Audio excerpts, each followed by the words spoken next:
好，刚刚我们插的东西哈，我们插错，我们插到我们的那个封口机，所以它那个机器不会亮。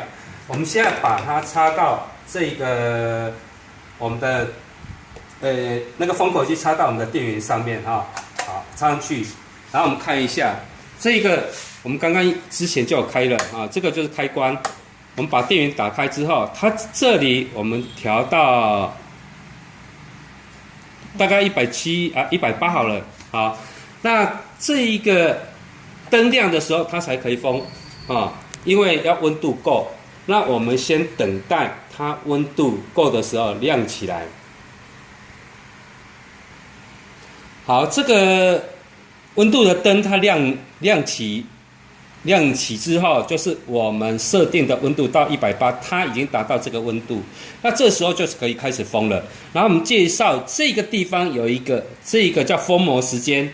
如果你觉得它封起来好像封的不太完整，你可以增加它在封口停留的时间。它停留越久，膜会，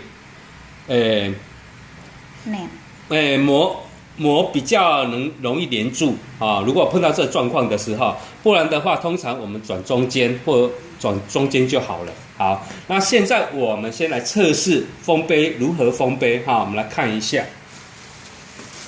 把它取出这个饮料杯哈。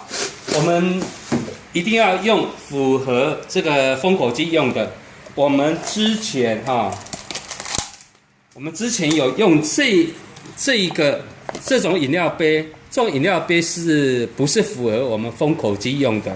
它虽然是360cc、350cc 左右，但是因为它这一个有一个它那个算是一个距离，这个距离它不够，所以这种的放上去啊，它会不平稳啊。那不平稳，你封口的时候，它就没办法完全密封，所以我们一定要符合用这个标准的这个饮料杯专用的这个杯子啊。专用的杯子，一般你只要一般饮料店用的啊，它一定会符合这个规格。然后这台封口机它的口径啊，从这里到这里，它的直径是9.5公分。所以它的这个套环，这个是9.5公分，所以我们只要放上去啊，然后我们推进去，推到底，不用管它。好，当它全